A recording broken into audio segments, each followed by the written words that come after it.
Hello everyone and welcome to another video. This video is going to be looking at how the Allied forces prepared for the D-Day landings. On the 6th of June 1944, the Allied forces launched Operation Overlord, the greatest land, air and naval operation during the Second World War. This massive assault, designed to retake Nazi-occupied France, is known as D-Day. 156,000 soldiers, British, American, Commonwealth and other Allied troops landed on the beaches of Normandy together with thousands of vehicles and tons of supplies. The D-Day invasion took place on 5 codenamed Normandy beaches. British and Canadian forces attacked on the east at Sword, Gold and Juno, whilst the Americans landed on the 2 western beaches, Omaha and Utah. This seaborne attack, Operation Neptune, involved nearly 7,000 vessels, including warships, destroyers, minesweepers, landing craft and merchant ships. In the air, 18,000 Allied paratroopers dropped in the invasion zone, along with glider-borne soldiers, and Allied air forces flew over 14,000 sorties in support.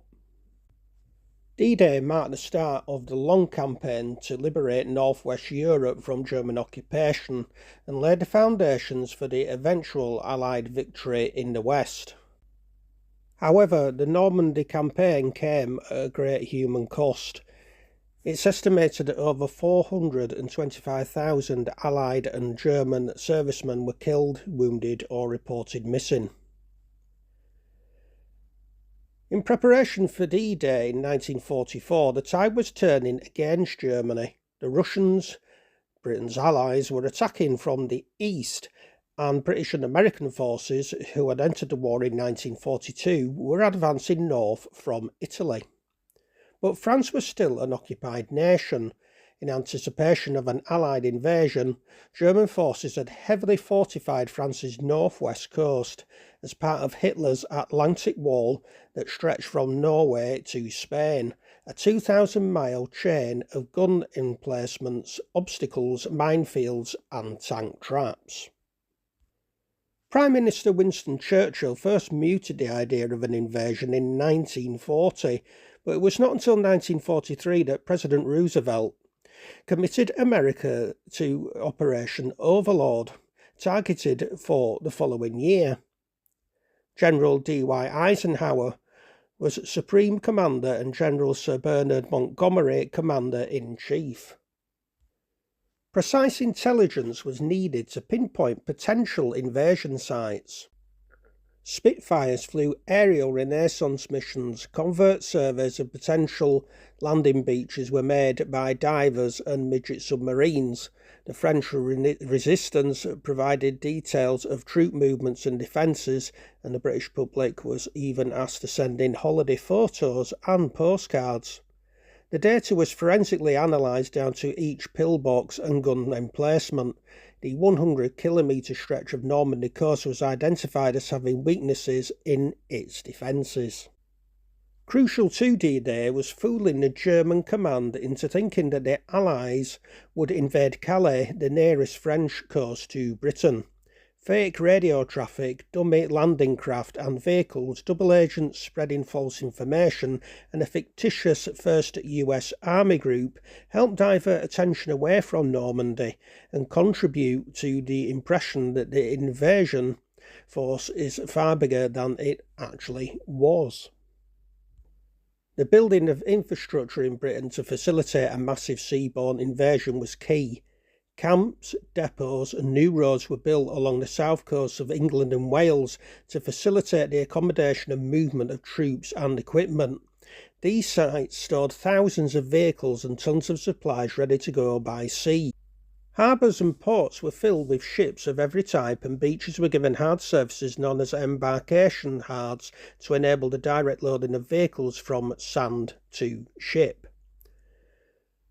British factories hugely increased production. Nearly 1.5 million servicemen arrived from America, along with millions of tons of supplies. The Allies needed to rapidly land enormous amounts of supplies and equipment in Normandy during the invasion, but all of the French ports were in German hands.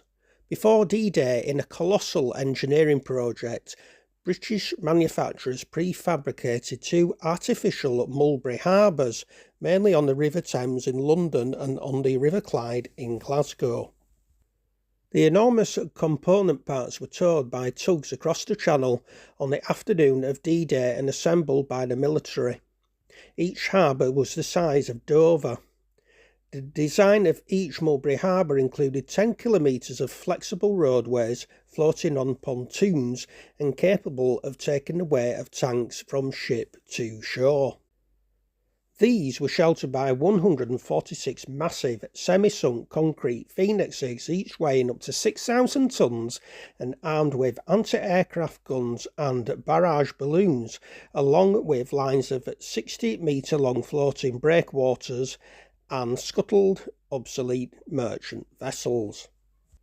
In an attempt to relieve dependence on oil tankers that were vulnerable to U-boat attack, Operation Pluto was a complex operation to construct oil pipelines under the sea that would provide fuel for vehicles and tanks for Operation Overlord.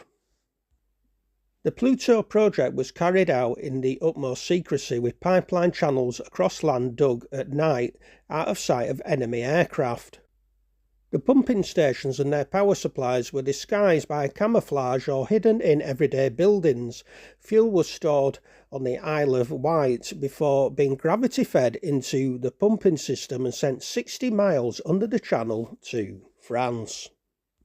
6 weeks before D-Day, on the 4th of April, troops gathered at Stutland Beach in Dorset, which had similar features to the beaches of Normandy, to rehearse an assault. This stretch of coastline was considered vulnerable to a German invasion and had already been heavily fortified.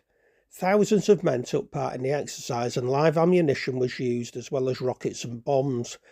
The exercise was watched by Churchill, Montgomery, Eisenhower and King George VI from Fort Henry, an observation post built on a small cliff overlooking the bay.